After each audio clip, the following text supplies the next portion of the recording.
It's caught in the crossfire.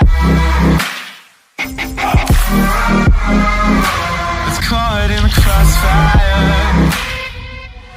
She said she can't feel my face. Right now I can't feel my heart. Assalamualaikum warahmatullahi wabarakatuh.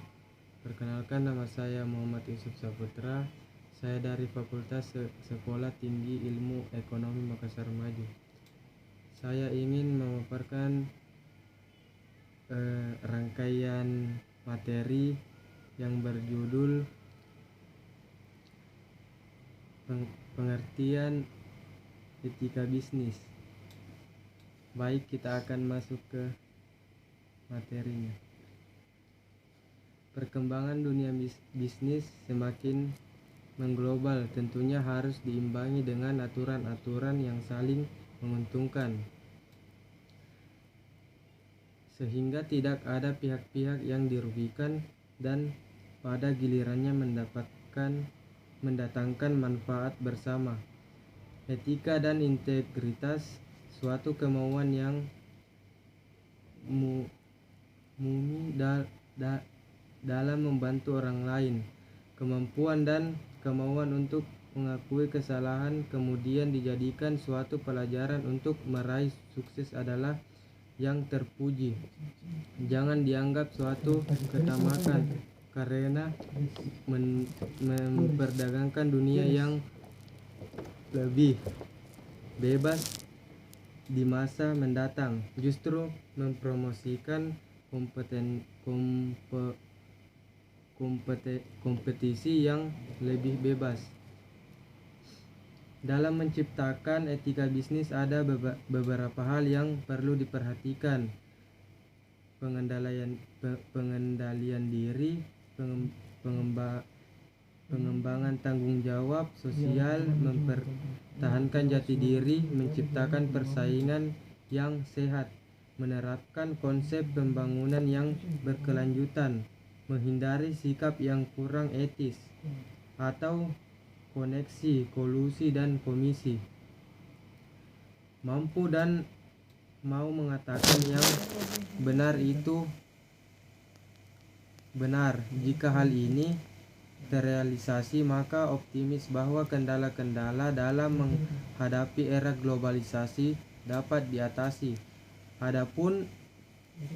Adapun yang menjadi sumber pancauan keberadaan etika bisnis adalah supaya persaingan antar perusahaan menjadi sehat, konsumen tidak menderita, serta dapat mencegah terjadinya praktik monopoli perdagangan. Perusahaan secara bebas mempunyai wewenang sesuai dengan bidang kegiatannya dan pelaksanaannya. Berdasarkan visi misi yang dimiliki perusahaan, dalam menentukan wewenangnya harus diarahkan kepada upaya membangun visi dan misi yang berorientasi pada kemakmuran dan kesejahteraan pihak yang berkepentingan, misalnya seperti karyawan atau komunikasi masyarakat. Prinsip ini dapat diukur melalui 4 indikator, yaitu keuntungan yang maksimal adalah suatu kondisi laba yang diperoleh perusahaan mencapai tingkat maksimal yang tinggi. Laba maksimal akan terjadi apabila selisih angka penerimaan dan total biaya produksi mencapai angka terbesar.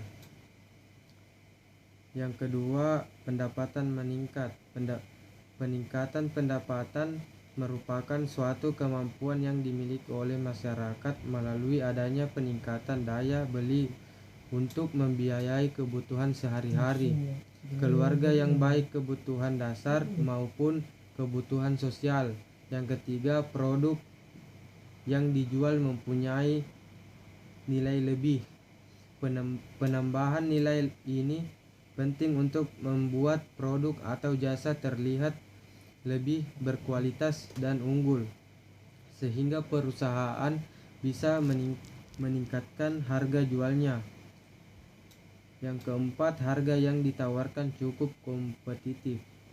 Suatu produk harus memiliki harga yang kompetitif, di mana harga tersebut dipandang layak oleh konsumen dan mampu bersaing dengan harga-harga lain dari produk pesaing.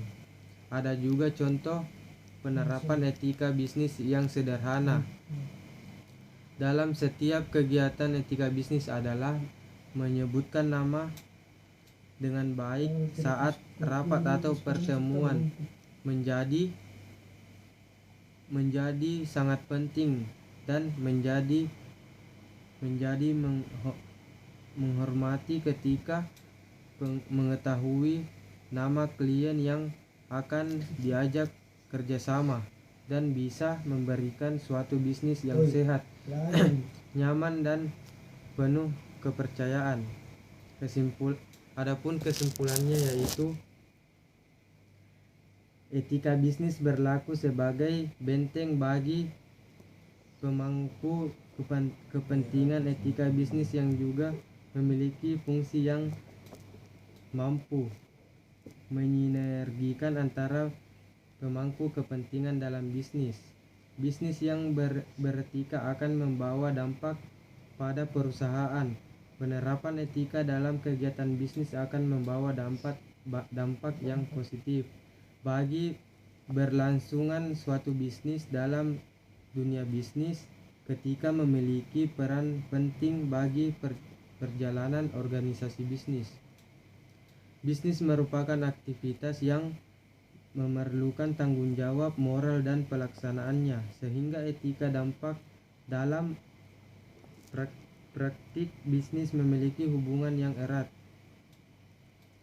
Bisnis tanpa etika akan membuat praktik bisnis yang menjadi tidak terkendali dan justru merugikan tujuan utama dari bisnis itu sendiri. Baik, itulah tadi rangkuman materi yang saya sampaikan. Semoga yang nonton bisa menyimak video ini, dan sekian, terima kasih.